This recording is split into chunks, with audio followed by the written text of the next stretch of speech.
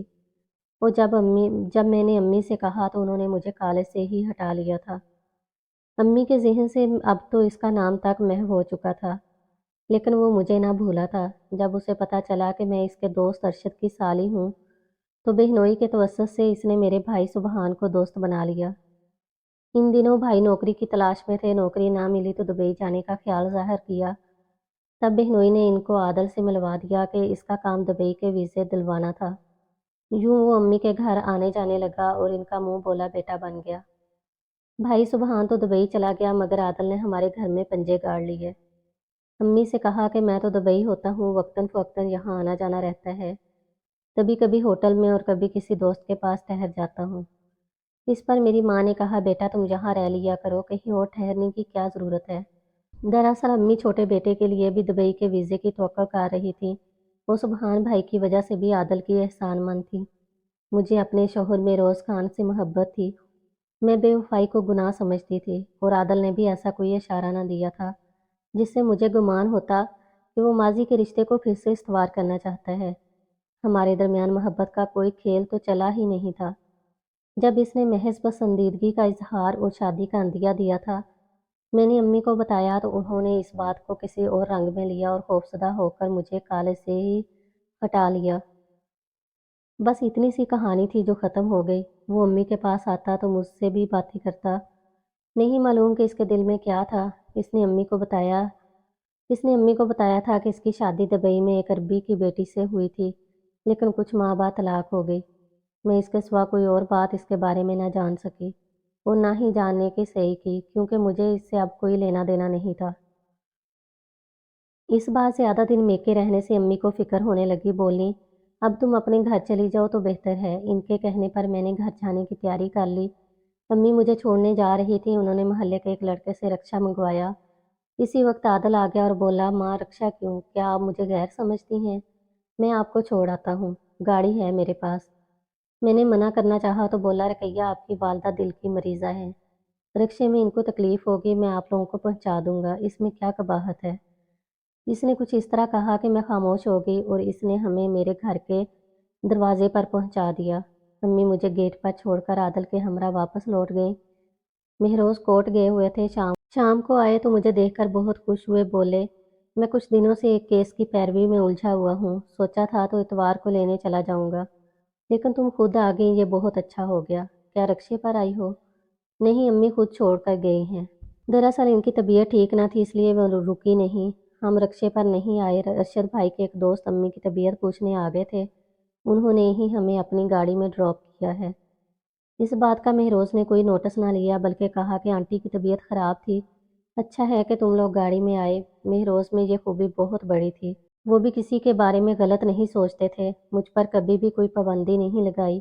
وہ کافی عرصہ ہمارے محلے میں رہ چکے تھے اور امی پر بھی انہیں پورا بھروسہ تھا۔ مجھے گھر آئے ہفتہ ہوا ہوگا کہ اچانک عادل کا فون آ گیا، رقیہ سبحان نے دبئی سے کچھ سامان بھجوایا ہے، میرا دوست جو پاکستان آ رہا ہے وہ سامان دینے آنٹی کے پاس گیا تھا۔ وہ سبحان کا خط اور اس کا بھیجا ہوا سامان دیکھ کر بہت خوش تھی کہ اچانک ان کی طبیعت خراب ہو گئی، ان کو ہاسپٹل داخل کرانا پڑا۔